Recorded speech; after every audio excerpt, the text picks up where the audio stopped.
Pessoal, iniciando agora a segunda parte da apresentação de hoje, do Everton. Agora nós vamos propriamente entrar no MRA. Passamos já pelo IARA e vamos para o MRA. Estou compartilhando minha tela.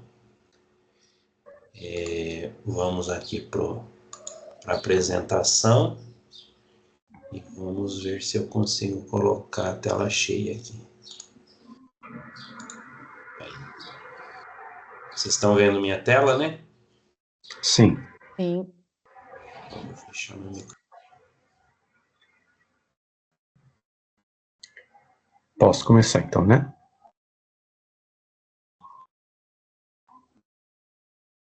Sim, pode começar. Perfeito.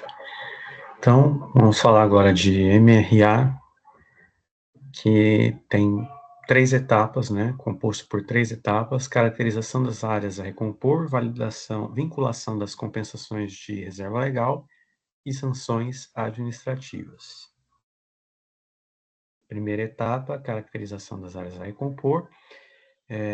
Nessa tela inicial, o sistema mostra uma tabela com os indicativos de área a recompor, a compensar, né, e áreas com manutenção de atividades.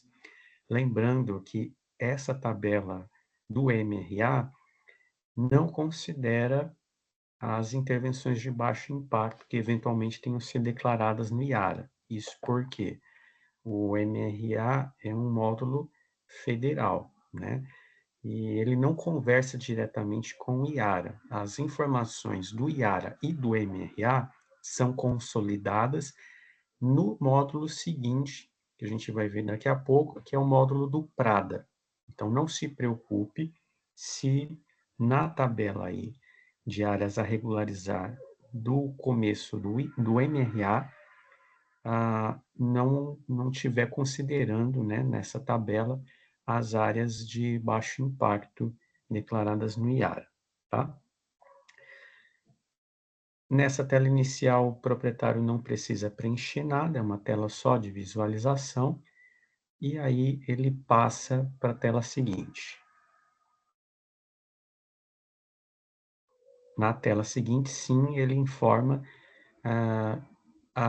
as caracterizações, né, de áreas a recompor em APP, reserva legal e uso restrito, se tiver, tá? O sistema mostra a quantidade de áreas que estão aguardando caracterização, tá? E para você caracterizá-las, é necessário apertar o botão que o Marcelo já destacou aí, mais caracterizar. Vamos seguir. Então, ali, áreas aguardando caracterização, nesse caso, 2,39 hectares, vamos caracterizar essas áreas. O que o sistema pede, né, no MRA?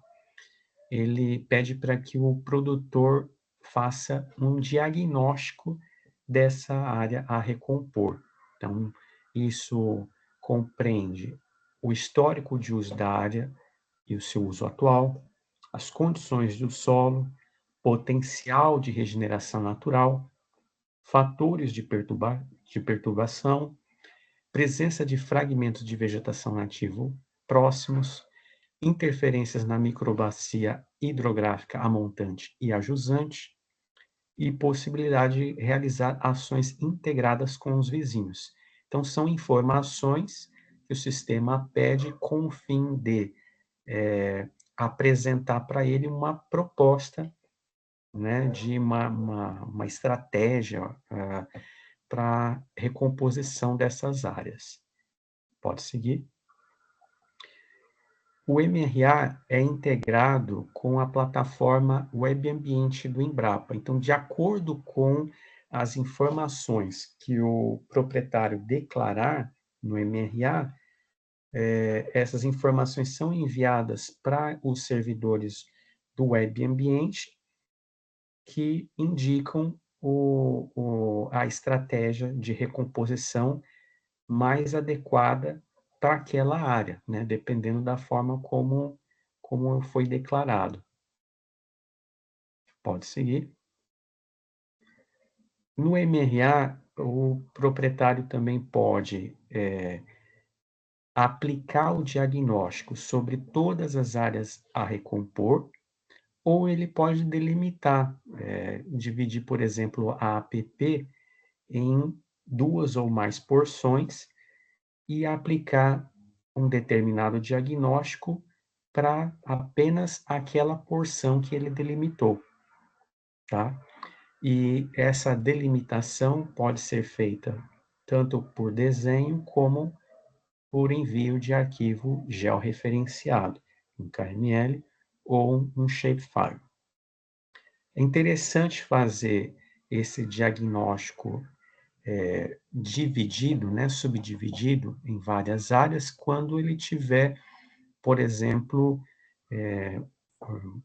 apps que uma parte esteja numa condição, outra parte esteja num cenário diferente, né? Ou que uma parte esteja numa fitofisionomia, outra parte esteja com uma outra fitofisionomia. Então, aí, nesses casos, é interessante ele fazer esse diagnóstico de forma, né, parcelada, vamos dizer assim, né? Pode seguir. Então, depois que ele caracteriza toda a app, observe que lá na parte de cima da tela, o sistema zera a quantidade de áreas aguardando caracterização. Enquanto não for zerado essa quantidade de áreas, ele não consegue avançar para a aba seguinte, tá? Então, se ele está caracterizando a app por porções, né, e não a app como um todo, vai restar uma quantidade de áreas ali aguardando caracterização. Aí, somente quando ele caracterizar tudo, aí que ele consegue passar para a etapa seguinte, né? Além de caracterizar, o sistema pede para que ele informe o tempo de recomposição e informa, com base no tempo de recomposição que ele informar, a área média de recomposição por ano, tá? Então, neste caso aqui, eu tenho um exemplo de uma área de app localizada em Cerrado Típico, de 2,39 hectares, e que eu coloquei para recompor em 10 anos, né? Então, se são 2,39 hectares, a área média de recomposição é de 0,24 por ano. Isso é um cálculo automático que o sistema faz. No Prada, ele vai poder dar mais detalhes sobre esse cronograma de recomposição, sobre o que área que ele vai querer restaurar primeiro, qual área vai restaurar depois. Então, aqui no MRA, ele informa só o tempo. Lá no Prada, ele vai conseguir informar a data de início e a data de término de cada área a ser recomposta. Se ele tiver reserva legal também para recompor, o procedimento vai ser o mesmo. Ele vai caracterizar as áreas e depois informar o tempo de recomposição. Uso restrito, a mesma coisa. Se não houver nada, né, de caracterização a caracterizar nessas áreas de reserva legal e uso restrito, ele basta concluir para prosseguir para a etapa seguinte. Mas e Então, aí ele nos salva. casos onde no caso a app estiver, eu só tenho a app, e essa Sim, app é a minha reserva legal. sim. Nesse caso, ele caracterizando a app, ele já vai estar caracterizando automaticamente a reserva legal, tá? Ok. A menos que não coincida perfeitamente e tenha alguma área fora de app, né, de reserva legal fora de app a recompor, aí nesse caso o sistema vai pedir para caracterizar essa parte que ficou de fora. Ok. Então, feito isso, ele salva essa etapa e clica em concluir, prosseguir para ir para a próxima etapa. Marcos levantou a mão, pode falar, Marcos? Quando a gente faz o CAR, ele já gera a app a recompor automático, né? Esse polígono já sobe automático, não? Sim, sobe automático. Só se eu quiser particionar ele que eu tenho que interferir daí, né? Isso. A área recompor, ela já vem direto do CAR. O que você vai fazer aqui é você vai dizer para o sistema se essa área a recompor ela tem as mesmas características, né? Toda ela, 100% dela tem as mesmas características, ou se parte dela possui uma característica diferenciada que necessite fazer um diagnóstico diferente dela. Ok. Alguém levantou mais a mão? Sim. Pode falar, Neto.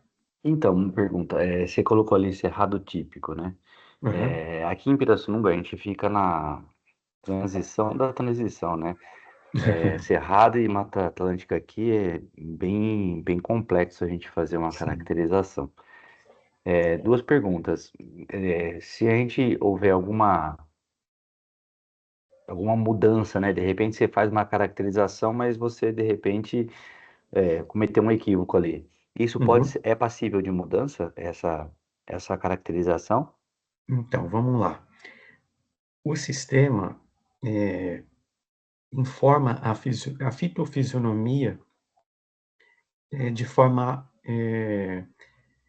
A fitofisionomia é informada pelo proprietário, mas o bioma já é informado previamente pelo sistema, com base no mapa de biomas IBGE 2004. Então, quando o proprietário chegar na etapa do MRA, em que ele tiver que caracterizar as áreas, se é uma área que, pelo mapa de biomas do IBGE, está localizada em Cerrado, o sistema só vai me dar as opções de escolher alguma fitofisionomia de cerrado. Por exemplo, cerrado típico, campo cerrado, cerradão, entendeu? Ele não vai me dar opção para eu colocar alguma fitofisionomia de Mata Atlântica, tá? E aí que vem a questão, né? Uma coisa é as limitações do sistema, e outra coisa é você colocar em campo, executar em campo essas medidas de recomposição. E a saída que eu tenho apresentado para os técnicos que fazem essa pergunta é o seguinte: olha, na hora de caracterizar, não tem como a gente fugir do caminho que o sistema nos dá, né? Mas se eu sei que aquela área se trata de uma área de transição, que tem, né, características de Mata Atlântica e Cerrado, na hora de escolher quais espécies eu vou fazer um plantio, quais espécies eu vou utilizar para essa recomposição, eu posso, né, personalizar aquela sugestão que o Web Ambiente me deu para adaptar às condições reais ali de campo que eu encontrar na minha propriedade, né? Então, essa é a saída que eu tenho orientado para os técnicos. Marcos? Everton, é assim, naquela parte de diagnóstico, ele vai dar situações ali, uma lista para a gente ir clicando, é isso? Eu não sei se eu É isso perdi. mesmo. É, isso. A gente não vai ter condição de escrever nada ali, Não, personalizar. São um isso. diagnóstico taxativo ali que vai É isso aparecer para a mesmo. gente. É Tá. isso mesmo. Eu vou até mostrar daqui a pouquinho a tela, mas ela é são perguntas em forma de teste, né? Em que o produtor ele só tem a opção de selecionar dentre as alternativas que o sistema já coloca. Então, não tem a opção de escrever, né? De fazer dissertativo esse diagnóstico. Não sei se eu respondi todas as perguntas do Neto. Você tem mais alguma pergunta, Neto? Eu acabei passando, desculpe. Não, acho que é isso mesmo. A questão é que piração, como eu disse, a piração é meio complexo isso. Você pegar ali indo para a Nalândia, a mudança de Cerrado para Mata Atlântica é bem em cima da pista. E às vezes pega uma propriedade dividida no meio. Mas Sim, como a gente já vai ter as opções, sim. vamos seguir as opções. E aí a segunda pergunta era se existe variação de tempo de acordo com o bioma, ou a caracterização que você fizer para a restauração. Tem mudança de por Cerrado para Mata Atlântica, tem mudança no tempo de recomposição. A legislação nos dá o prazo de 20 anos, né, para fazer essa recomposição. Então, dentro desses 20 anos, eu posso fazer em menos tempo ou fazer nos 20 anos mesmo, tá? Tanto para Cerrado como Mata Atlântica, não tem essa diferenciação, Perfeito, obrigado. tá? Etapa seguinte, vinculação das compensações de RL. Então, pode passar, Marcelo? O Everton, Pode falar. tem que lembrar que esse web ambiente ele tem uma plataforma acessível lá via Embrapa, se eu não estiver enganado. Então, as mesmas funcionalidades que estão lá na plataforma web ambiente estão nessa plataforma dentro do MRA. Então, se os colegas quiserem testar para gerar um projeto para avaliar as funcionalidades do web ambiente, nesse web ambiente aberto, a gente consegue simular o que está dentro do MRA, sem chegar no MRA ainda, né? Só para ter uma visão. Sim, sim. Acredito eu que se digitarmos web ambiente no Google, os primeiros resultados já é o do site. É um site bem bacana, como o Antônio comentou, é possível, a partir dali, fazer alguns testes para verificar, né, o diagnóstico, qual é o diagnóstico que o imóvel tem, com base nesse diagnóstico, qual a estratégia que o web ambiente apresenta. Bom, a etapa seguinte, etapa de compensação de reserva legal, né? Quais são os requisitos que são considerados pelo sistema para fazer as vinculações entre dois cadastros? Primeiro, os dois imóveis envolvidos devem estar no mesmo bioma.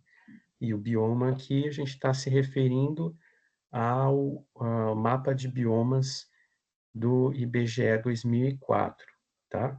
Então, essa é a base de referência. O imóvel excedente deve ter reserva legal aprovada com área suficiente para receber a compensação. Então, se eu entrar no MRA para fazer uma vinculação, só vai ser aceita essa vinculação se o imóvel excedente já tiver uma reserva legal aprovada, ou seja, um CAR que passou por análise, tá? E o técnico indicou lá que a reserva legal está aprovada e tem quantidade suficiente, não só para atender o próprio imóvel, mas para atender outros imóveis que queiram compensar ali, tá? Esse é um outro critério.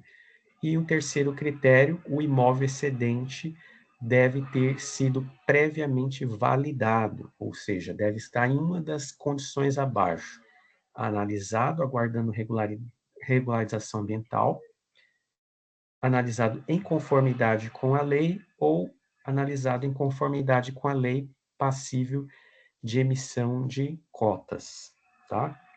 Então, se o imóvel estiver numa dessas três condições, tiver área excedente aprovada e tiver no mesmo bioma, o sistema aceita a vinculação. Pode passar? As vinculações são realizadas no sistema a partir do imóvel deficitário. Então, sempre o imóvel que precisa compensar reserva legal, né, que tem déficit de área a compensar, que vai fazer a vinculação. Hoje, no sistema, o imóvel que tem excedente não consegue acompanhar quem é que está compensando nele. Então, por isso que está sendo desenvolvido o módulo de ativos ambientais para permitir que o imóvel com excedente de reserva legal consiga verificar quem é que está ali se utilizando, né, da área excedente dele. A base de referência, como eu falei, é o mapa de biomas do IBGE 2004, que é esse mapa aí que está sendo mostrado na tela. Tá? Observe que tem algumas áreas no estado que tem ali, né, um contato muito próximo entre Cerrado, Mata Atlântica, né? Então, é nessas áreas que pode acontecer esses cenários que o Neto comentou comigo. Pode passar. E quando se refere à compensação de reserva legal fora do estado de São Paulo? Né? Coloquei aqui o artigo 7º, né, do decreto 65182 de 2020, que diz o seguinte, que a compensação de reserva legal proposta fora do estado de São Paulo, né, nos termos do parágrafo tal da Lei 12.651, deverá, primeiro, ser equivalente em extensão à área de reserva legal a ser compensada, ou seja, tem que ter área suficiente. Segundo, estar localizado no mesmo bioma da área de reserva legal a ser compensada, certo? Então, se é cerrado, tem que ser no cerrado. Se é Mata Atlântica, tem que compensar na Mata Atlântica. E 3, estar localizada em área identificada como prioritária pela União ou pelo respectivo Estado. Aí que vem o problema. Por quê? Em nível federal, já temos, né, uma normativa que define o que são essas áreas prioritárias. Pode passar, Marcelo. Veja só aqui, ó, em nível federal, o artigo 16 do decreto 8235 de 2014 diz o seguinte, né, que são áreas prioritárias, consideram-se áreas prioritárias as áreas definidas pelo Ministério do Meio Ambiente, as UCs de domínio público pendentes de regularização fundiária, as áreas que abriguem espécies migratórias ou ameaçadas de extinção e as áreas identificadas pelos estados e Distrito Federal. Tá? Então, em nível federal, temos essa definição de áreas prioritárias. O problema é que ali, ó, no inciso 4º, ele diz que são áreas prioritárias as identificadas pelos estados e Distrito Federal. E até o momento, o estado de São Paulo não identificou quais essas áreas. Para ser mais exato, em 2014, aqui no estado, havíamos colocado como áreas prioritárias as bacias hidrográficas de interesse para o estado de São Paulo, né? Bacias, as cabeceiras que abastecem os rios, né, do estado. Entretanto, essa normativa lá de 2014, que foi implementada lá no contexto do racionamento que teve em 2014, foi revogada posteriormente, tá? Então, hoje, em São Paulo, a gente não tem essa regulamentação. Então, considerando isso, eu diria que não temos a regulamentação necessária para fazer compensação de reserva legal em outros estados, com exceção quando se trata, por exemplo, de UC, né? Quando se envolve UC de domínio público pendente de regularização fundiária, aí acredito que não há problema. Mas tem um processo que chegou para mim, inclusive sobre esse assunto, e que eu pedi para o gabinete se posicionar, como que a gente faz, né? Porque é uma coisa que ainda está meio nebulosa. Marcos? Everton, quais são os documentos aceitos da vinculação de um vínculo, né, dos dois proprietários? Ele pode arrendar, ele pode comprar, e o sistema vai aceitar inserir esse documento? O sistema atual não exige nenhuma documentação, talvez no módulo de ativos, não sei como que vai ficar, mas o controle que o sistema faz é por esses filtros que eu apresentei agora há pouco, né? Se está no mesmo bioma, se tem área suficiente, se foi validado e tal. Essa questão do arrendamento, se os proprietários vão fazer por meio de aquisição de vegetação, qual o meio negocial que eles vão utilizar é livre, né? A lei ela deixa aberto, não restringe um tipo de negociação a um tipo de negociação, e no sistema também não há essa necessidade, a princípio, de anexar documento algum, né? Eu entendo, Marcos, que caso exista uma vinculação, se a gente tiver que analisar alguma vinculação de compensação de reserva legal, eu, pelo menos, avisaria, antes de finalizar ali a análise do Prada, eu, ao menos, avisaria o que tem excedente, né? O CAR com excedente, porque hoje ele não tem esse controle, ele não sabe quem que está compensando na área dele, para ter a certeza de que alguém não está se utilizando de forma indevida aquela área com excedente para fazer compensação de reserva legal. Neto?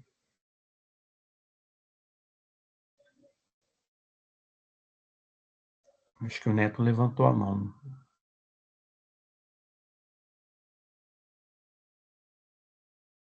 Desculpa, eu levantei a mão sim, mas é que eu saí da tela aqui e me perdi aqui para voltar para abrir o microfone.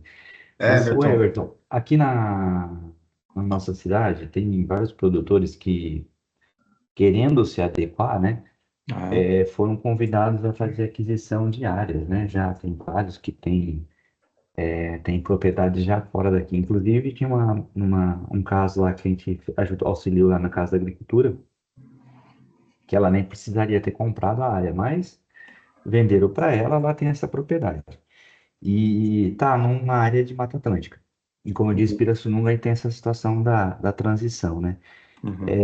No caso dela, se ela cair, ela quiser eventualmente ainda assim indicar que ela tem os 20%, né? Mesmo não precisando, se ela quiser indicar, já que ela tem a propriedade, se ela cair numa área descerrada, nem isso ela pode fazer, né? Assim, a gente aqui no estado tem esse problema com a transição, né? Porque às vezes o que o mapa ele apresenta não confere com a realidade, né? Um diagnóstico de campo. Isso, diagnóstico de campo, até porque o mapa ele não foi criado com esse objetivo. Ele tem uma escala muito menor e às vezes pode acontecer, né? Essas questões. Teve agora recentemente a publicação de uma resolução. Não, na verdade essa não foi publicada ainda, né? Eu estou confundindo com a resolução 50, que é a de procedimento de análise. A de compensação tá para sair, né, agora, que vai criar os procedimentos para os casos em que estão localizados em área de transição. Pelas conversas que eu tive com o Luiz Gustavo, nos casos de imóveis que o produtor já adquiriu área, né, anteriormente, e considerando a resolução anterior, né, a resolução 46, que tinha lá as áreas de transição, esses produtores vão poder continuar fazendo essa vinculação, essa compensação, né, mesmo pelo bioma do IBGE estando em biomas diferentes. Mas para esses casos novos, não vai ter jeito, né? Para esses imóveis que ainda estão apresentando proposta, e aí eu acredito que vai ter que atender o critério do mapa de biomas. Mas vamos ver como que vai estar lá na normativa que está para ser publicada, né? Os procedimentos vão estar lá. Então, eu prefiro até não falar muito em relação a isso antes de conhecer direito a normativa.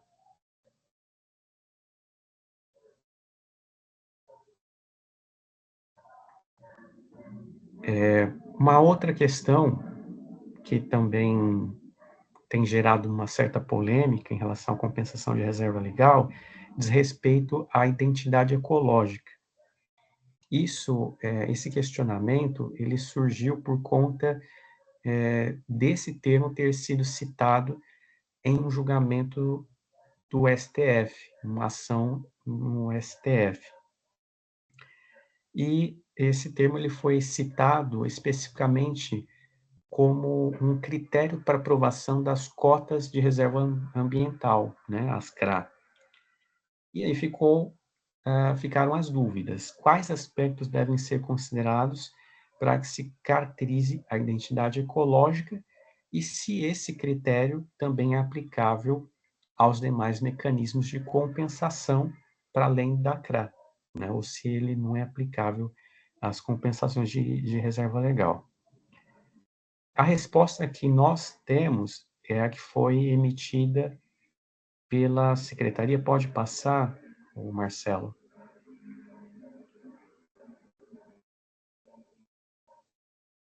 É a resposta que está no parecer CJ SA 127 de 2021, também foi colocado lá no informativo CAR para 007 de 2021, que diz o seguinte: por hora, a identidade ecológica deve ser observada apenas nas compensações de reserva legal realizadas mediante aquisição de CRA. Porém, as CRA ainda não estão ainda não estão sendo emitidas e não se sabe o que é identidade ecológica. As compensações de reserva legal que se efetuarem por outros mecanismos observarão as regras previstas expressamente na legislação. Então, o que ficou definido?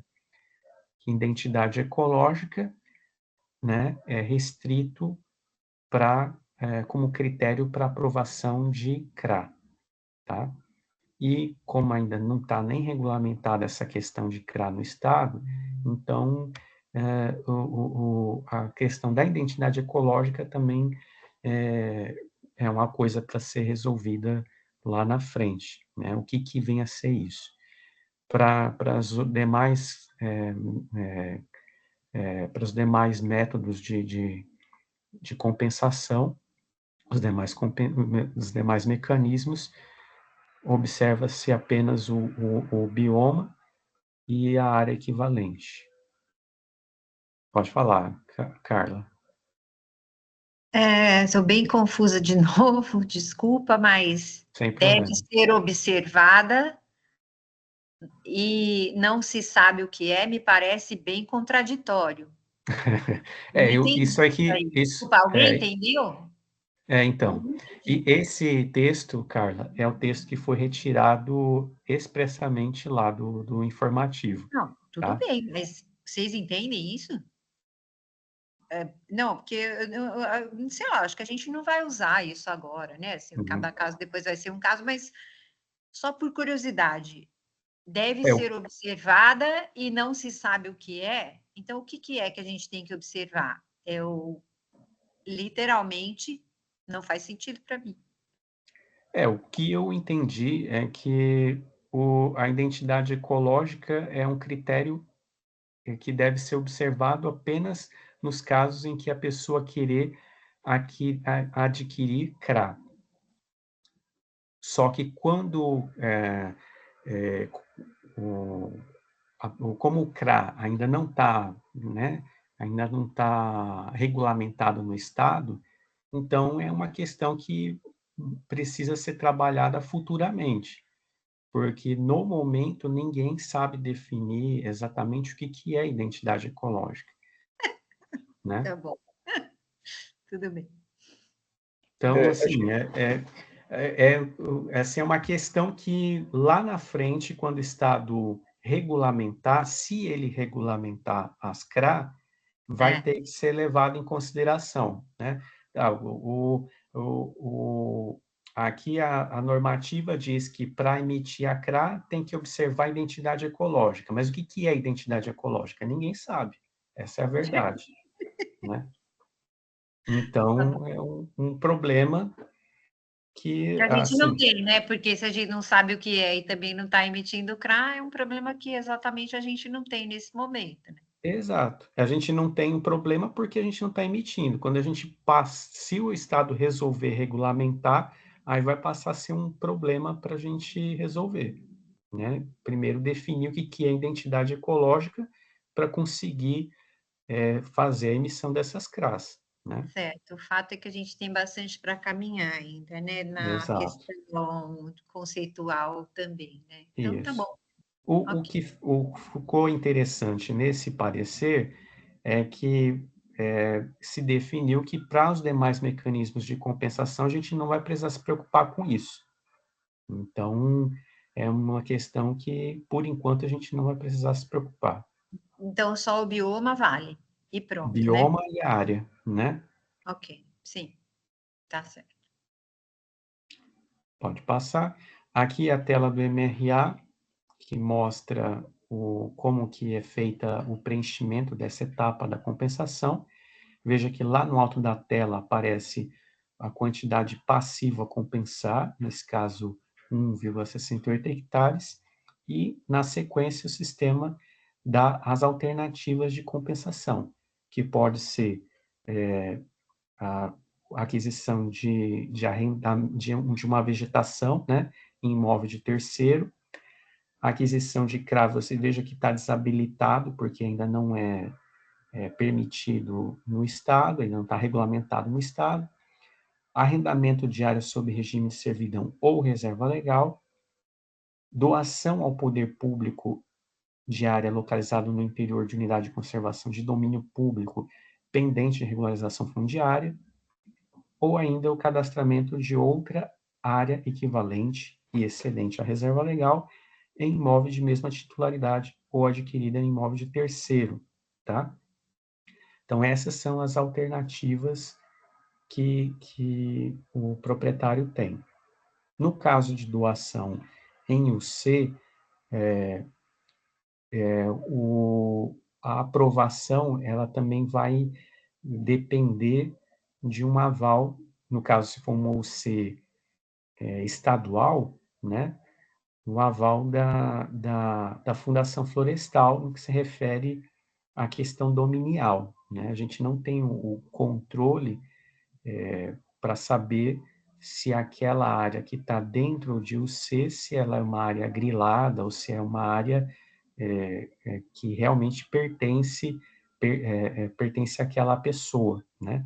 Então, antes de fazer uma aprovação de uma vinculação, né, em UC estadual, é muito importante consultar a Fundação Florestal para verificar se o imóvel, ele, né, é um imóvel que tem uma matrícula, que está, né, com a dominialidade correta, né.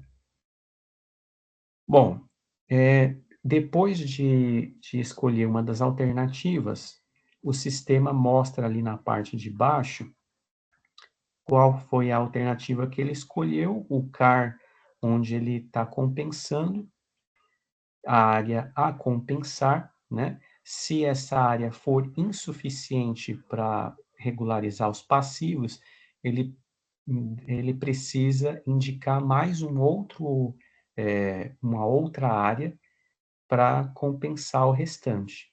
Tá? Então, ele pode fazer essa compensação em mais de um imóvel, e o imóvel que também tem excedente, ele pode receber compensações de vários imóveis diferentes, né?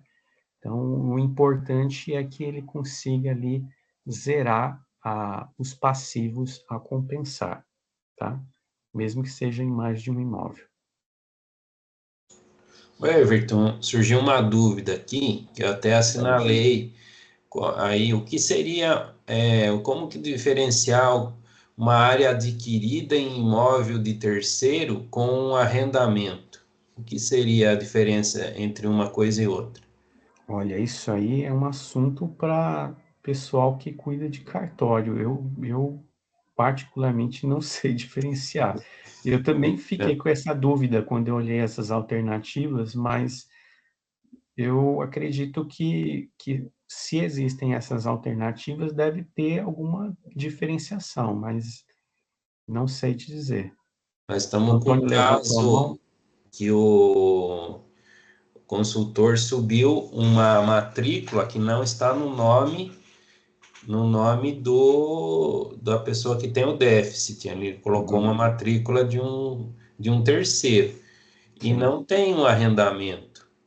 E também não tem um outro documento que está comprovando que aquela área foi adquirida. Então, Sim. ficou um negócio meio estranho. Antônio? O Marcelo, o que eu já vi acontecer é o seguinte, dois casos. Para esse segundo, que o consultor colocou uma área que não tem o nome daquele proprietário, tem que ter um contrato de arrendamento ou algum outro instrumento que tenha vínculo. Se não tiver isso, não aceito. Geralmente vem um contrato de arrendamento, que é o mais comum, né? Dos casos que eu já vi, isso é o mais frequente para essa situação. Ele está falando que está compensando um imóvel, mas não aparece o nome dele lá. Para essa situação descrita aqui na compensação, eu já vi, e é meio comum, imóveis muito grandes, principalmente lá no Vale do Ribeira, o proprietário comprou realmente um pedaço do imóvel. Só que esse imóvel não desmembrou a matrícula, entendeu? Olha que você olha na matrícula do imóvel, está lá o nome daquela pessoa como proprietário de um X% do imóvel. Aí, nessa condição de que não houve um desmembramento, mas o nome consta na matrícula, dá para considerar sem problema, no meu entendimento. Beleza, Antônio. Obrigado.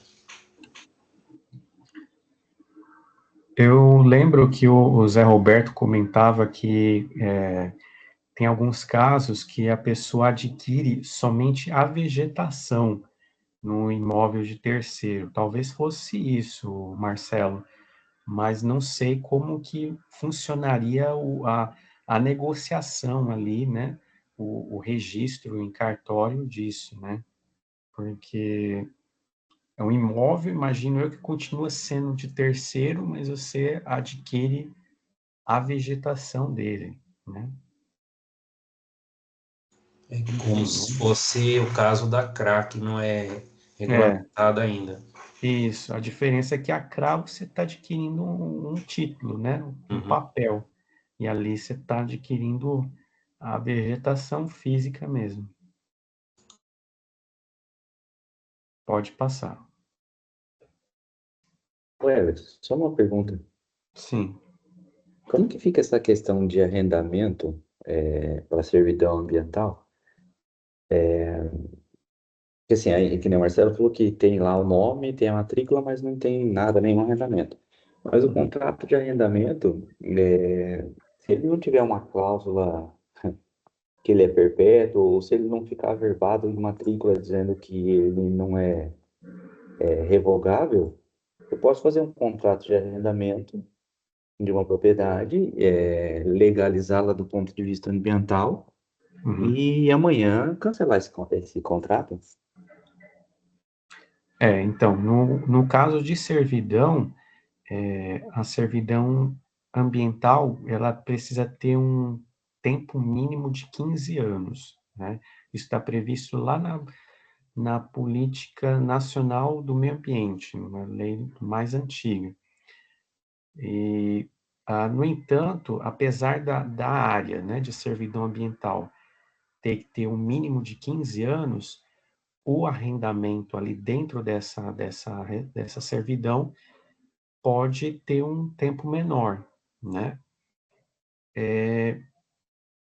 Assim, a orientação que a gente pode dar é para o proprietário ficar atento para essas cláusulas negociais que acontece com o terceiro, para não ter nenhum problema ali, né, de Não, mas depois... mais do que o proprietário, eu estou pensando para a gente mesmo, ou mais para vocês, quando vocês forem avaliar.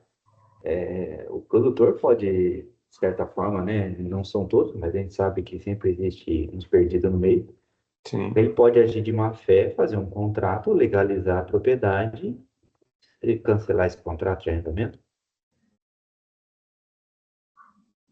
sim. E aí, nesse caso, a área dele ficaria irregular, né? O Exato, imóvel então. dele ficaria É, com o ele fica, passivo ambiental. ele fica com passivo na prática, mas na parte legal ele vai estar em dia. Ele vai Sim, estar com a propriedade tudo com o cara em dia, com a regularidade ambiental tudo pronto. sim, E se não tiver um esquema muito bom de fiscalização, essa propriedade ainda pode servir para várias pessoas ao mesmo tempo, né? sim. É uma questão que precisa ser pensada, né? Eu É, confesso que, assim, a gente não tem ainda um procedimento muito claro para tratar disso, né?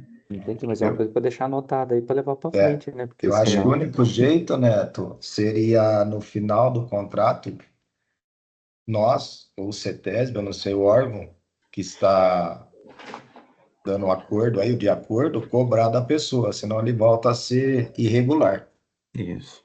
Ele vai ter que ir atrás de outro contrato, né, de outro É, proprietário para poder ficar regular de novo.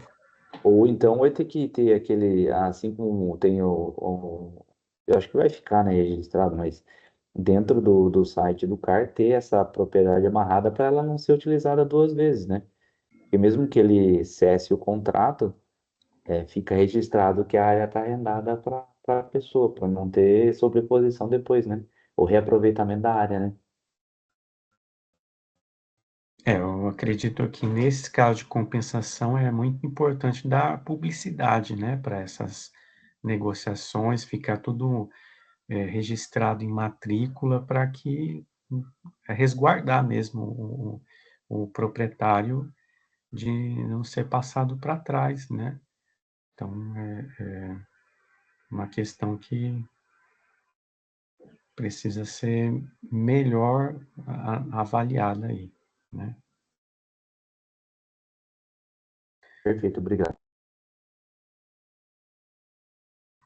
Bom, agora a gente vai para a última etapa do MRA, que são as sanções administrativas.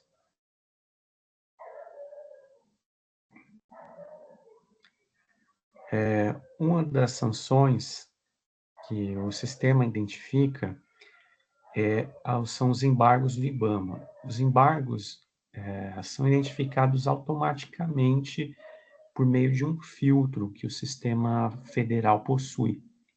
Tá? Então, quando algum CAR tem alguma restrição referente a embargo do IBAMA, esse embargo aparece lá na ficha do imóvel do CAR federal. Digo CAR federal porque no sistema estadual esse filtro não existe ou não está funcionando da forma adequada. Então, se o proprietário ou o técnico desejar verificar se algum imóvel possui embargo, é necessário olhar na ficha do imóvel, na aba Restrições, para verificar se tem lá algum embargo. E aí, quando acontece isso, quando isso é identificado na análise, o cadastro deve ficar na situação pendente. Isso é uma regra da Instrução Normativa MMA 02, de 2014, Portaria Mapa 121 de 2021.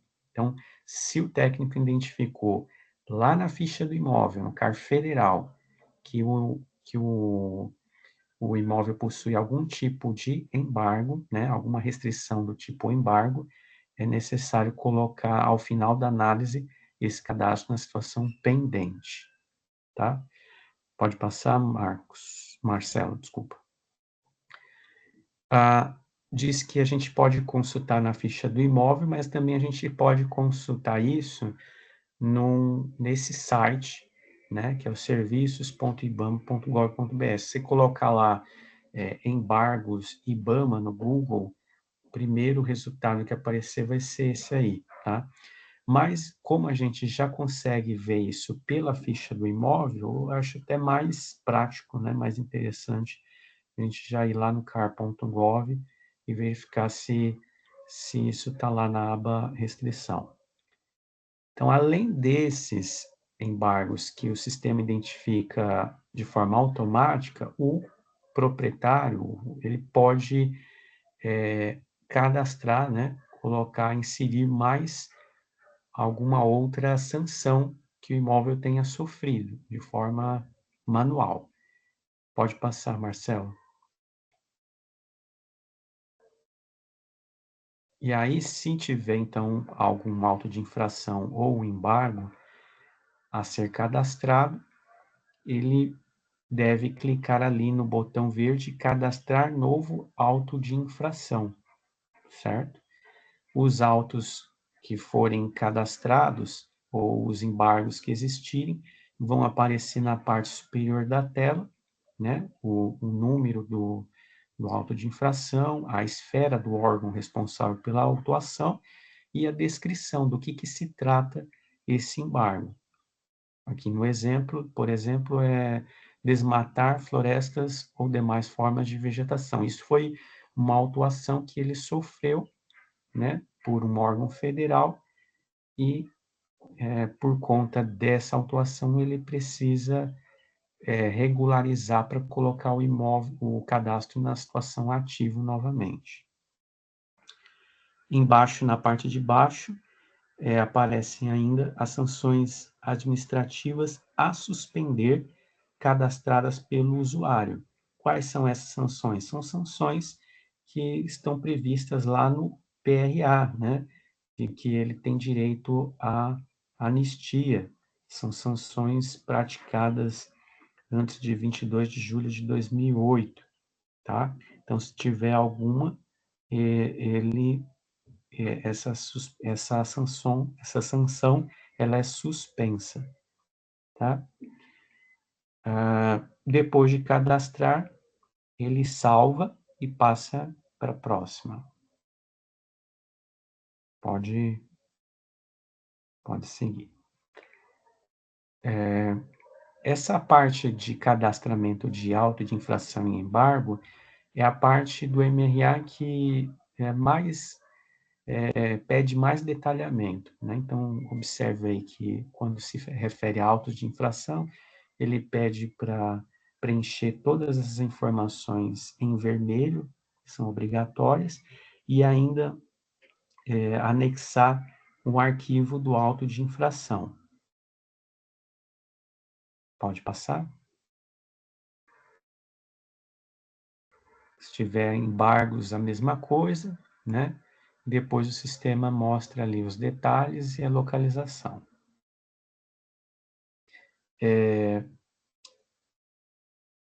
Depois de preencher todas as etapas, o proprietário pode visualizar tudo o que foi preenchido, o tempo de recomposição de cada área e as estratégias recomendadas pelo Web Ambiente, tá?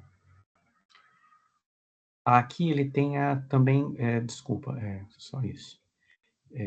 Aqui ele também tem a possibilidade de rever tudo que ele preencheu e, se houver alguma necessidade de retificar, voltar para fazer as correções. Aqui uma observação importante. Até esse momento, até essa tela aqui, ele consegue voltar para trás, tanto para preencher de novo o MRA, como para preencher o IARA novamente, se ele desejar. Mas se ele finalizar aqui, ele não consegue mais voltar para corrigir nem IARA, nem MRA.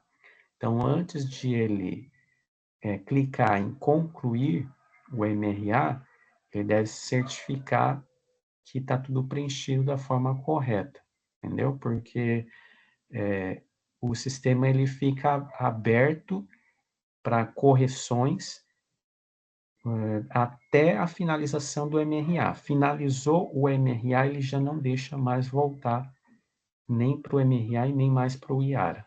Tá? Isso para voltar para trás de novo, só depois do PRADA ter sido analisado, se tiver alguma coisa para ser corrigido numa dessas 3 etapas. Então, finalizou, o sistema exibe essa mensagem: você finalizou o preenchimento da sua proposta de regularização ambiental, em breve seu PRADA estará disponível. Então, ele fala em breve porque não é imediato, depende de um tempo de processamento, né, e que leva em torno de, sei lá, 5, 10, 15 minutos, dependendo do fluxo de informações que o sistema federal está recebendo. E aí, depois de aguardar alguns instantes, o proprietário consegue ir lá na central do proprietário para acessar o módulo PRADA, fazer o preenchimento do PRADA, tá? Então, a gente terminou agora a etapa do MRA, vamos falar agora de PRADA. Pode seguir? Se no MRA o produtor fez o diagnóstico de como que em que estado estão as áreas a recompor, aqui no PRADA ele vai preencher quais são os métodos que ele escolheu, né, o que ele vai escolher para recompor as suas áreas, tá?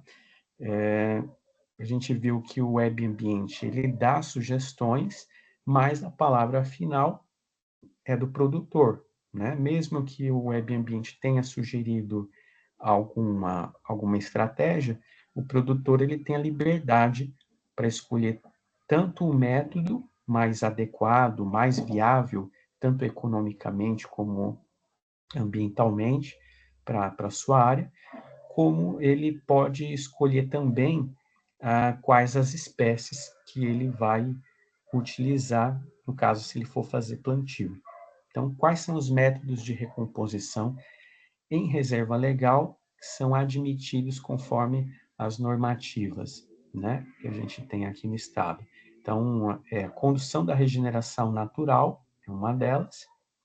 Segundo, plantio de espécies nativas. Terceiro, plantio de espécies nativas conjugado com a regeneração natural, ou seja, uma combinação do 1 e do 2. E o quarto, plantio intercalado de espécies lenhosas, perenes ou de ciclo longo, exóticas com nativas de ocorrência regional em até 50% da área total a ser recomposta, que é o que o Guaraci comentou ontem, né, sobre o manejo. Isso em reserva legal, tá? E em APP, quais são os métodos de recomposição possíveis? Aí a gente tem que ir lá no artigo 14 da Lei 15.684, que diz o seguinte: a recomposição das APPs poderá ser feita isolado ou conjuntamente nos prazos do PRA pelos seguintes métodos: 1. Condução da regeneração. 2. Plantio. 3. 2, plantio de espécies conjugado com a condução da regeneração, 3, plantio, e 4, o plantio intercalado, né, com espécies exóticas, exceto pinos e eucaliptos, né? Então, a diferença da APP para a reserva legal é essa exceção que aparece aí, né, dos pinos e eucaliptos, tá certo? Pode passar. Os critérios a serem considerados para a escolha do método de recomposição, né? Isso o Antônio falou muito bem ontem, quando ele comentou sobre o diagnóstico. Então, a gente deve considerar o potencial de regeneração natural da área, certo? O prazo para atingir os valores dos indicadores, que se tiver ali um TAC, uma decisão judicial atrelado, pode ser que eu tenha que fazer isso em menos que 20 anos, né? Os recursos humanos e financeiros disponíveis, né? Isso também vai impactar qual método eu vou escolher, né? Na hora de recompor. A forma de exploração sustentável mais interessante para o proprietário, se ele desejar fazer o manejo, e as condições locais que favorecem ou dificultam a obtenção de sucesso com este ou aquele método. Então, tudo vai depender muito do caso concreto, né? Qual a área que eu tenho, né? Qual o formato dessa área, qual que é o cenário em que ela se encontra, né?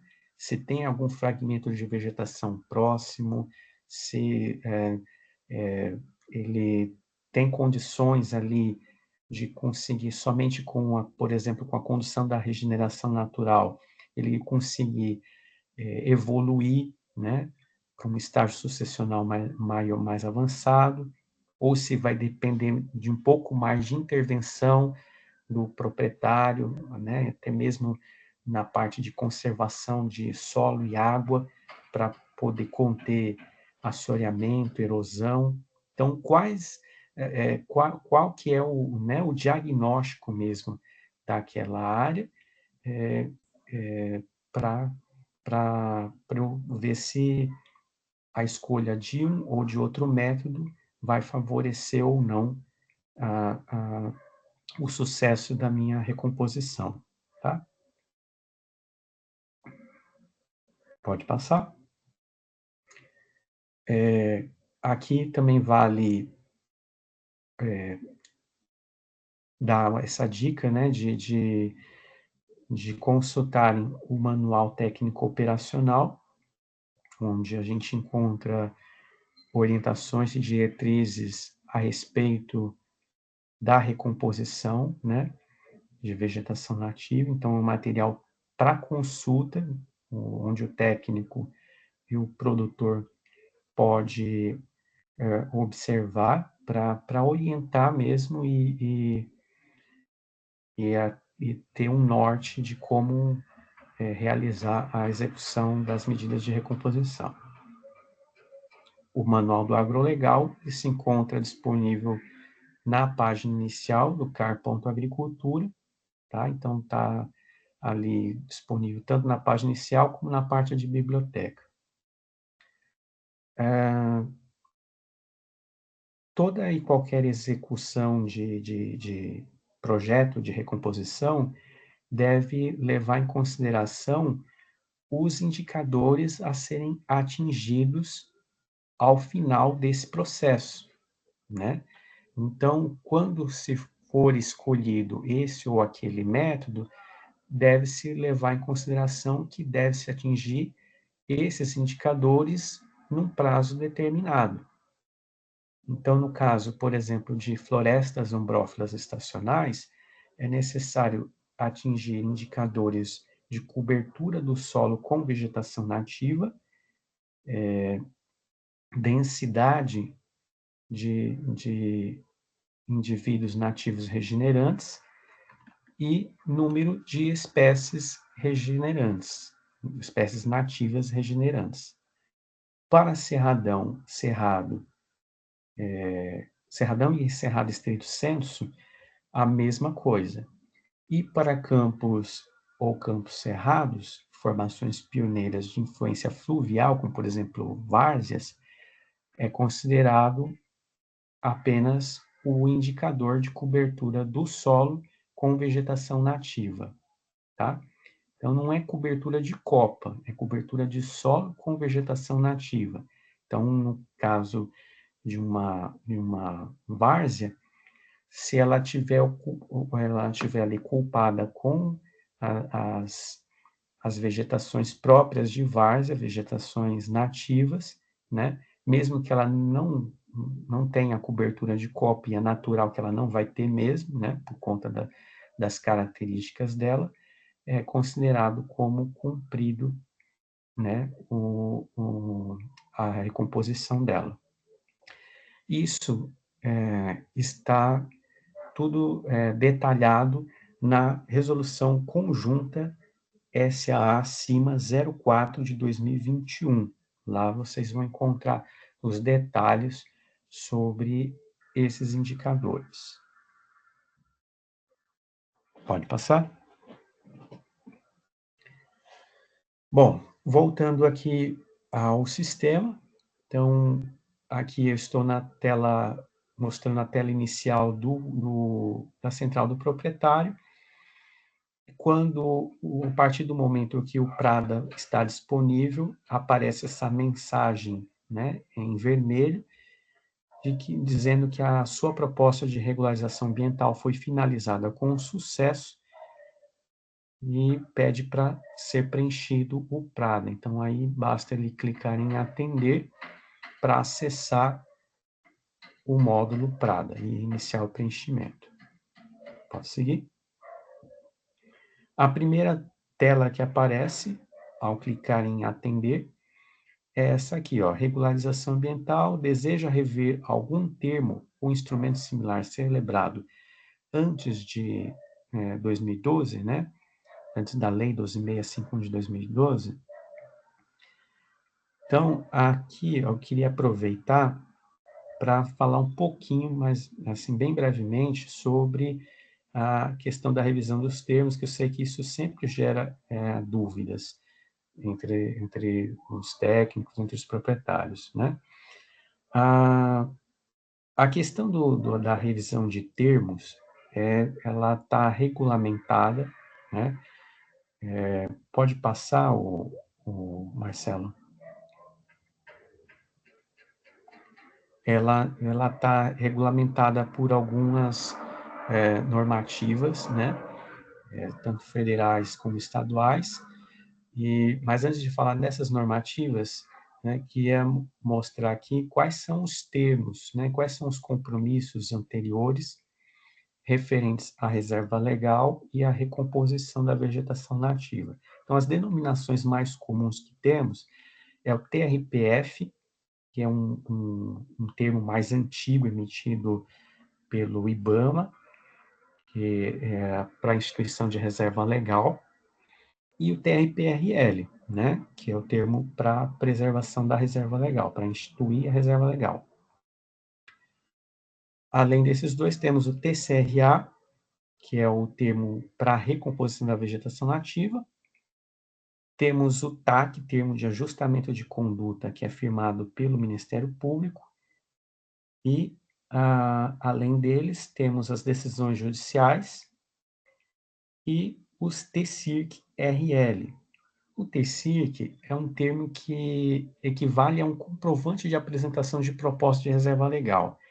É um termo que era firmado no passado para o produtor comprovar de que ele apresentou uma proposta de reserva, de instituição de reserva legal junto ao órgão ambiental.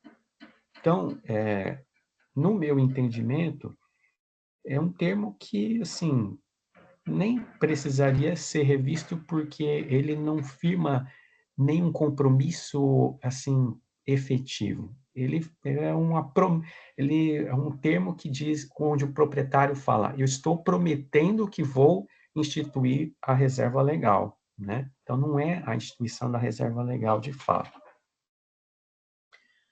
O que vale mais a gente considerar, portanto, são esses outros que eu citei aí acima. Quais são as normativas que regulamentam essa questão da revisão? Pode passar, Marcelo. Primeira delas, eu tinha colocado portaria CBRN 13, mas como ela foi substituída a semana anterior pela resolução 50, eu coloquei aqui, né, já o artigo 12 na resolução SA 50 de 2024, que basicamente reproduz o que já estava lá na portaria CBRN 13, que existe duas possibilidades de revisão de termos, uma por motivos técnicos e a segunda para adequação ao disposto na Lei Federal 12.651, tá? Então, esses são os duas possibilidades.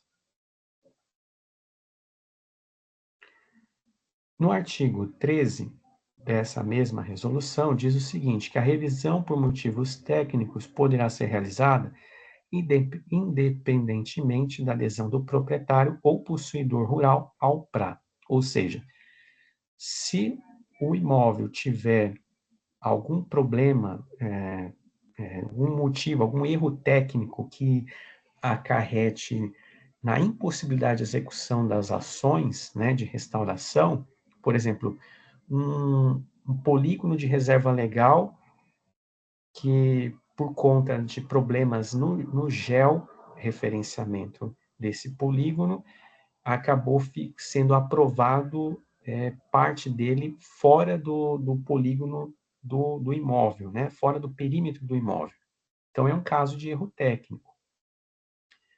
E aí, nesse caso, a revisão independe de adesão do proprietário ao PRA ou ele não aderir ao PRA. Tá?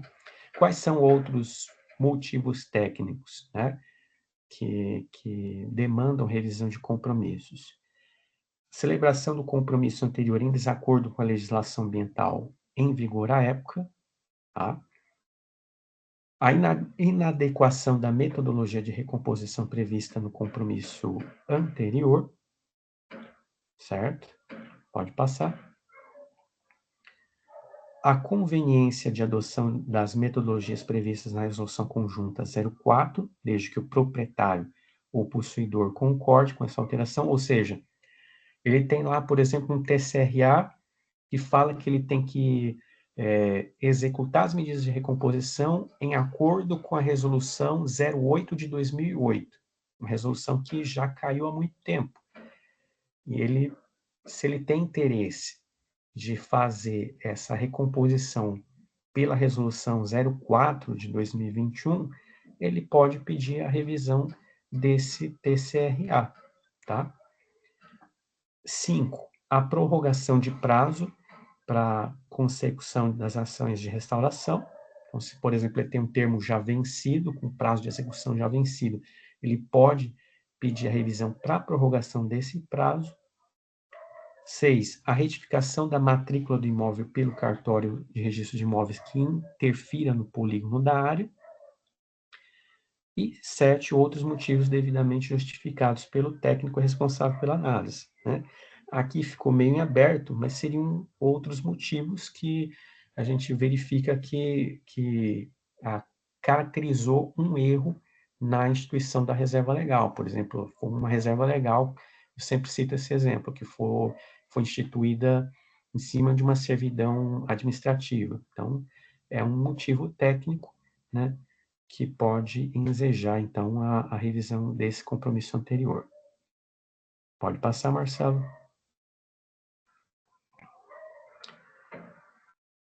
O artigo 14 fala ainda da revisão de compromissos anteriores, né, referentes a PPRL e uso restrito, visando a adequação à Lei 12.651. Então, primeiro, possibilidade de revisão é por erro ou motivo técnico, a segunda motivação é a adequação à Lei 12.651. E isso... Pode falar, Marcelo. Nós estamos com um caso exatamente igual a esse do slide anterior aqui, sabe? que era o erro técnico de estar sobreposto com servidão de linha de alta tensão. Sim. Então, a reserva, o termo de responsabilidade tem um polígono que está sobreposto. Nós desenhamos a reserva das matrículas, né? Sim. E conferimos que está sobreposto com a servidão administrativa de uma linha de alta tensão. Então, essa reserva averbada, com termo, tudo, vai ter que ir para o MRA, para o proprietário solicitar isso daí, ou nós, no análise do CAR, vamos ter que botar uma inconsistência e voltar para ele fazer uma nova proposta de reserva legal? Aí que ficou uma dúvida aí, como é que nós vamos fazer? Porque nós temos uma reunião, inclusive, amanhã sobre esse caso. Então, como se trata aí, né, de um problema técnico, né, nessa revisão, nessa instituição de reserva legal, o proprietário não precisa aderir ao PRA para poder ter o direito, né, de ter esse termo revisto. Então, não precisa passar por todas as etapas IARA, MRA, chegar no PRADA para então pedir essa revisão. Isso já pode ser feito antes, né, por se tratar de um motivo técnico. O que a gente tem feito aqui no DSA? A gente, às vezes, a gente recebe um processo de uma regional pedindo orientação, ou mesmo a gente abre um processo no SEI para colocar ali a argumentação, o parecer sobre esse pedido de revisão, né? O pedido de revisão geralmente vem pelo FALICAR, a gente orienta para que o produtor mande pelo FALICAR. A partir daí, a gente abre um processo SEI,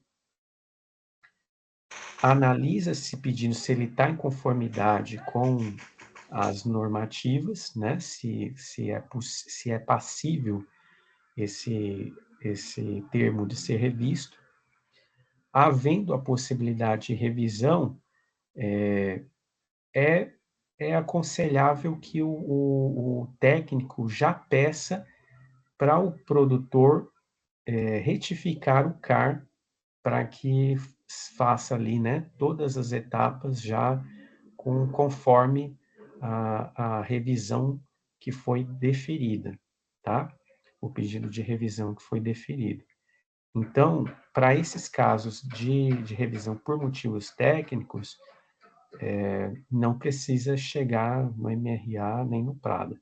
Já dá para fazer tudo antes, né? Você faz a análise e aprovação do pedido antes e já pede para o produtor retificar lá no CAR mesmo.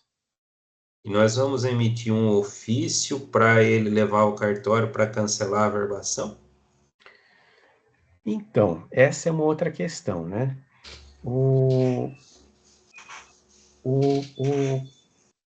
Não sei se na nova normativa que estão elaborando junto aos a Corregedoria Geral dos Cartórios, se estão prevendo essa questão. Mas o CAR, hoje, o cartório ele só precisa averbar o número do CAR, né? Ele não precisa averbar a reserva legal. Se o cartorário desejar consultar a situação, o polígono daquela reserva legal, ele pode fazer isso acessando o próprio CAR, que agora os cartórios também têm acesso ao sistema, né? Eles têm lá um login e senha próprio para acessar. Mas pode ser que algum cartório implique com a questão por ter já uma reserva legal anteriormente averbada, né, com uma poligonal diferente, e aí, nesse caso, eu, juntamente, porque o recibo do CAR, ele já é o comprovante de que o órgão ambiental aprovou aquela reserva legal naquela localização, naquelas condições. Então, assim, teoricamente, Marcelo, o recibo ele já deveria ser suficiente como comprovação de que essa reserva legal, nessa nova configuração, foi aprovada pelo órgão ambiental. Mas se isso não for suficiente para o cartório, uma saída seria fazer um ofício ratificando, né, essa revisão, né, esse deferimento dessa revisão de reserva legal, informando ao cartório, olha, a reserva legal será essa que se encontra, né, no CAR, conforme recibo tal, né? Porque se a gente revisar o termo, independente de chegar lá no Prada, vai ter alteração do polígono, né? Sim, sim. E embora vai permanecer a mesma porcentagem, mas o polígono Isso. vai mudar de lugar. Exato. E aí, o cartório, a meu ver, ele teria só que cancelar a averbação ali da descrição do perímetro da reserva e averbar apenas o número do CAR. Exato. Que consta Exato. no recibo, atualizado com reserva aprovada pela Secretaria da Agricultura. Esse é o caminho que a gente espera que aconteça, mas como a gente não tem gerência em relação aos cartórios, a gente sabe que na prática pode ser que um cartório ou o outro acabe implicando, né, um pouco mais. Mas é isso. Maravilha. Desculpa interromper, que a gente tem uma Imagina. reunião amanhã sobre isso. Foi bom Tranquilo. esclarecer. E aí falando sobre a revisão para adequação à Lei 12.651, né?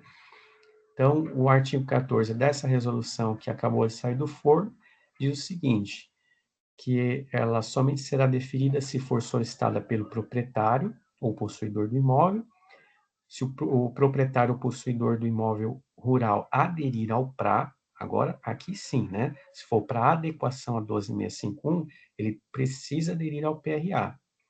E se forem atendidos os critérios, requisitos e procedimentos estabelecidos, tá? Então, vou colocar aqui mais 2 slides só para a gente ver quais são esses critérios, requisitos e procedimentos estabelecidos, né? Um deles está ali no artigo 3º, né, do decreto 64842 de 2021. Isso, 2021. Eu sempre me foge da memória o ano. Os compromissos celebrados com fundamento na legislação editada anteriormente a este decreto, né, deverão ser anexados aos pedidos de regularização ambiental e revistos, né, no âmbito do PRA, pela SAA ou pela CEMIL, observadas as respectivas competências, à luz da Lei 12.651, devendo ser adequados aos seus parâmetros quando essa medida implicar maior ganho ambiental. É curioso, assim, que muitas pessoas pedem revisão de termos de compromisso, observando apenas o artigo 3º, né, que fala da questão do ganho ambiental. Só que, além do critério do artigo 3º, também tem o do critério do artigo 9º, que a gente vai ver já já, né? Mas antes de chegar lá, aqui fala o seguinte, ó, no parágrafo 3º, do artigo 3º, quando o compromisso anterior tiver sido celebrado em virtude de exigência oriunda de procedimento de licenciamento, né, o órgão ou entidade que emitiu a licença ou autorização deverá manifestar-se previamente à revisão. Então, se é um compromisso anterior que envolve licenciamento, é necessário pedir a manifestação da CETESB antes de proceder com a revisão do termo. Parágrafo 4º. Os termos de compromisso firmados pela administração pública estadual em decorrência de TACs somente serão revistos após a anuência deste último que o celebrou ou por determinação judicial.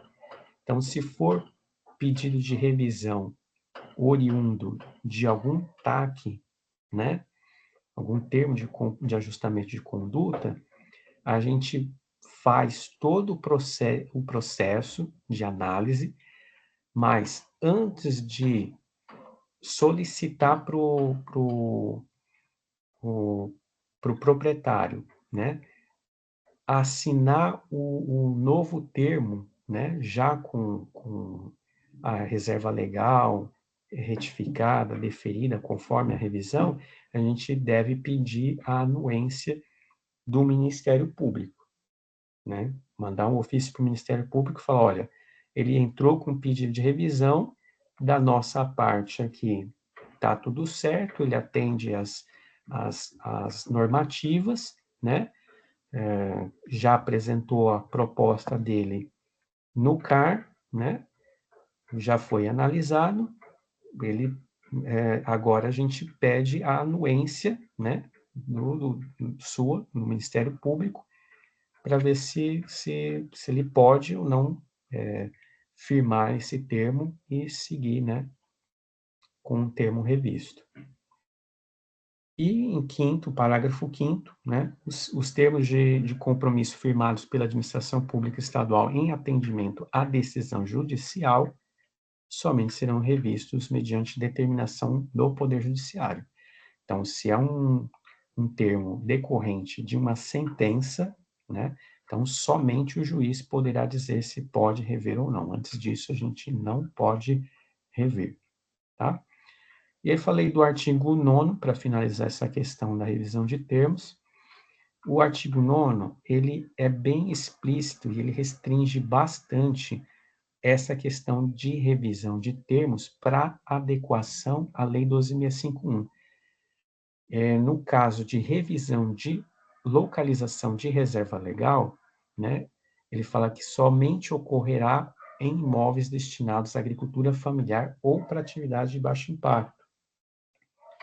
Isso está lá no artigo 9, mas é algo que foi acrescentado por determinação do Tribunal de Justiça do Estado de São Paulo. Foi acrescentado lá na Lei 15.684, tá? Então, por conta dessa determinação do Tribunal de Justiça, a revisão de localização da reserva legal, né, é somente para imóveis destinados à agricultura familiar ou atividade de baixo impacto, tá? Então, bem restritivo. Então, se for a revisão de compromisso de um TCRA, por exemplo, para atender a 12.651, para se adequar a 12.651, é mais simples, né? Agora, se for uma revisão que envolve a mudança de localização da reserva legal, que não seja por motivo técnico, né? Não seja decorrente de um erro técnico, mas seja simplesmente para adequação à Lei 12.651, aí tem que se atentar para o que diz o artigo 9º do Decreto 64842. A Fabiana colocou uma pergunta aqui: qual o meio de consulta aos órgãos licenciadores e fiscalizadores para revisar RL? Quem fará esta consulta? Olha, quando o pedido de revisão, Fabiana, chega para a gente via Falicar, a gente observa que aquele termo foi firmado no contexto de um licenciamento, cabe a gente aqui da CAT, que está analisando esse pedido de revisão, fazer uma consulta ao órgão licenciador, né? Geralmente a CETESB. Perguntar para a CETESB, olha, entrou com esse pedido aqui de revisão, é um termo que foi firmado com vocês, tá tudo ok, né? Vocês têm alguma ressalva a fazer em relação a esse pedido? Se eles falarem que não, né, beleza. Mas se eles disserem que não pode ser revisto porque foi um termo, foi instituído para atender alguma exigência do licenciamento, etc., né, aí não poderá ser feito a revisão, tá?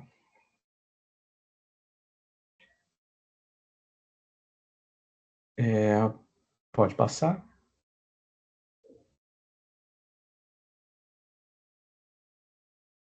Então, voltando aqui à tela do Prada, né?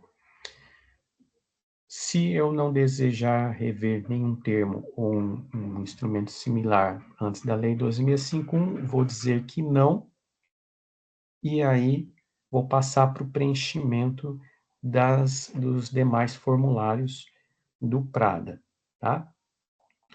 O sistema pergunta ainda se o imóvel já possui algum projeto de recomposição para áreas degradadas. Geralmente, os imóveis não vão ter, mas pode ser que ele tenha algum SARI, né?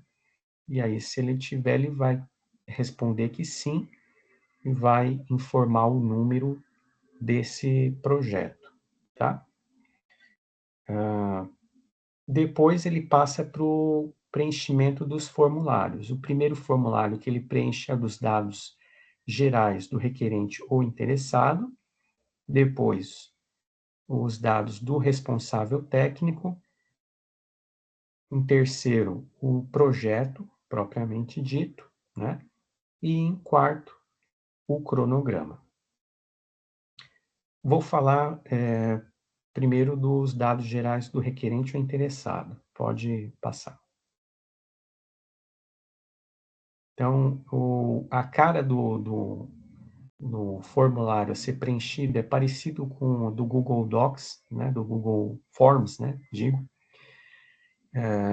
O sistema já puxa algumas informações que foram preenchidas anteriormente, como, por exemplo, o número do CAR, o nome e o CPF do requerente ou interessado, né, gera um número desse Prada e o proprietário indica ali na checkbox se ele vai ser o compromissário. O compromissário é quem vai assinar o termo lá na frente. Pode ser o proprietário, mas pode ser uma outra pessoa indicada pelo proprietário. Então, por isso que ali na parte de baixo do formulário, ele consegue informar se um terceiro será o compromissário, né? E se aí tiver uma ou mais pessoas terceiras que são compromissárias, ele vai indicar ali no Prada, tá? Pode seguir.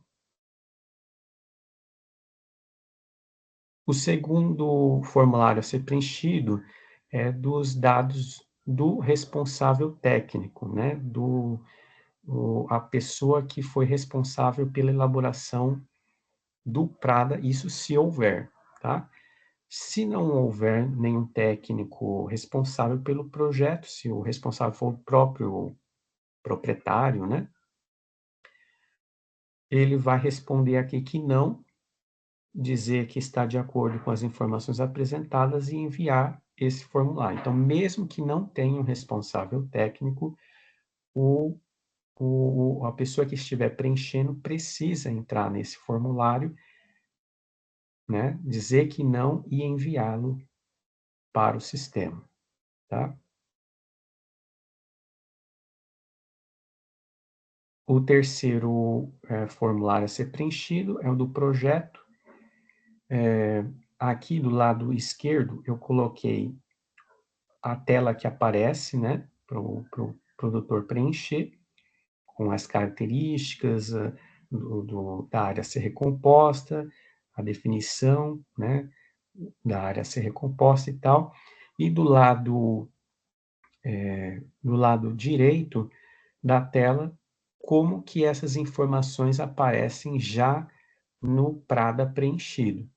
Então, no Prada preenchido vai aparecer lá, né, o bioma, a estrutura da vegetação, a fitofisionomia, o potencial de regeneração natural, a característica do solo, os fatores de degradação identificados, as ações de controle e as técnicas para implantação, né? E o uso mais recente do solo. Então, tudo isso ele vai preencher no Prada e depois vai aparecer tudo isso lá no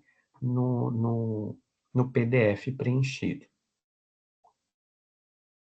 Pode passar. E o último formulário a ser preenchido é o do cronograma, né? Lembrando que o prazo máximo de execução das ações é de 20 anos, tá? Ele pode implementar essas ações em fases, 1/10 a cada 2 anos. Então, ele pode implementar parceladamente, né? Isso se ele aderir ao PRA. E a recomposição das APPs é prioritária em relação à reserva legal. Então, se ele tiver APP e reserva legal a recompor, ele deve começar a implementar as ações pela APP e depois passa para a reserva legal. Pode implementar as duas ao mesmo tempo, só não pode começar a reserva legal antes das APPs, né? E se tiver reserva legal sobreposta à APP, prevalece sempre a regra da APP. Antes de passar a falar do PRADA já preenchido, esses formulários que ele vai preenchendo no sistema, todos eles vão gerando uma janelinha no navegador, né? Então, ele precisa fechar a janelinha para conseguir voltar à tela lá inicial do PRADA e clicar no formulário seguinte para fazer o preenchimento, né? Então, tem esses macetes que ele precisa se atentar, né? Quando ele termina o preenchimento de determinado formulário, aparece para ele uma mensagem que as informações foram enviadas com sucesso, pode voltar à tela anterior para continuar o preenchimento do PRADA, né? Pode falar, Antônio. O Everton, eu ainda não cheguei nesse ponto do PRADA, do preenchimento dele especificamente. Eu estava imaginando que ele importava as divisões de área em função daquele processo que eu fiz anteriormente. Você vem no exemplo, você tinha 2,6 de área de APP.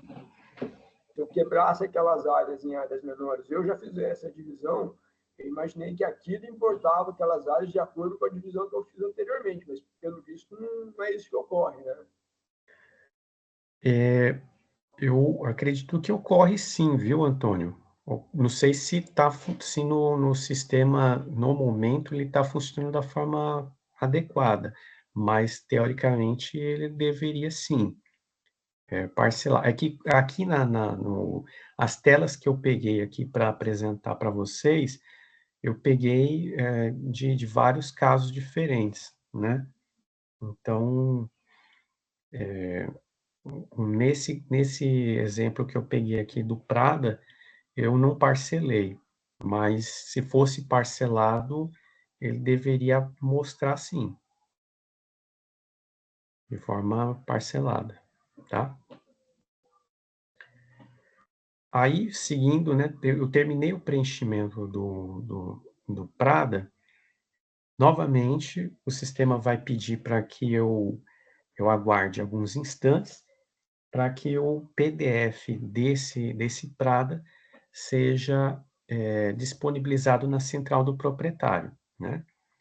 Aí, depois de alguns instantes, ele indo lá na central, na página inicial da central, vai aparecer aquela mensagem vermelha lá com que o PRADA já foi preenchido, né? Ele pode, então, ali acessar o PDF, né? Dessa minuta de projeto. Ele já gera um número, né, conforme o Marcelo destacou aqui, só que esse projeto só vai ter validade mesmo depois que ele assinar o termo, o TCA ou TCPRA, tá?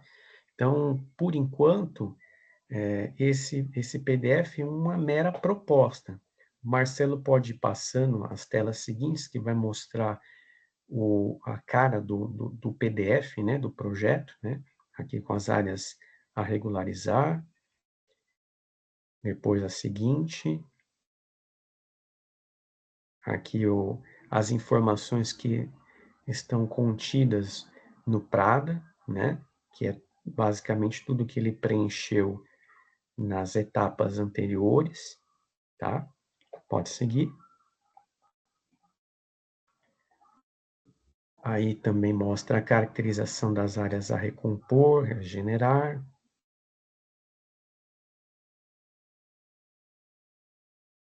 O diagnóstico e as ações que ele pretende realizar na área. O cronograma geral das ações, a compensação, se houver, né? Sanções administrativas também, se houver, e como anexo, as sugestões do web ambiente, né? De espécies e de estratégias a serem utilizadas, tá?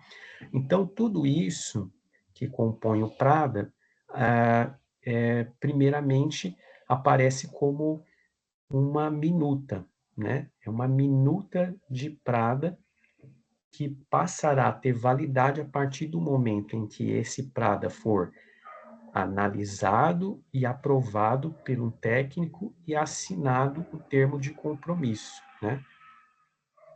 Então, que o Marcelo destacou, né, que que o web ambiente apresenta ali é uma sugestão, né, uma mera sugestão de espécies a serem utilizadas. Ele pode adaptar isso conforme as necessidades, conforme o cenário real que ele encontrar na área, né? E aí a gente pode seguir, Marcelo. E aí esse Prada sendo analisado e deferido, esse produtor vai ser notificado para acessar a central do proprietário novamente, e lá na central do proprietário ele vai encontrar o termo, né, o link para acessar esse termo, né, que no caso aqui que eu estou mostrando é uma minuta de um TCPRA para assinar, tá? Então, o termo ele é disponibilizado após a validação técnica do Prada pela SAA. E as assinaturas, elas são coletadas de forma digital, né, ao acessar a minuta de termo na central do proprietário. Primeiramente, quem assina é o produtor. Depois do produtor ou compromissário, né, quem tiver ali, né, declarado como compromissário assinar, aí o técnico da secretaria assina conjuntamente para poder esse termo entrar em execução, tá? Então, a partir da assinatura dos compromissários e dos técnicos da SAA, o tempo para execução desse termo de compromisso começa a rodar, né? Se for 20 anos, aí começa a valer a partir da data de assinatura, tá? Agora, se for algum termo de compromisso já firmado para em decorrência de algum TAC, alguma decisão judicial, pode ser que esse tempo seja um pouco diferente. O Everton, quem vai ser o técnico da secretaria que vai assinar em conjunto com o comissário? Vamos lá. Na CEMIL, quando a gente assinava os antigos TRPRL, TCRA, quem assinava era o diretor do centro, o diretor da regional, né?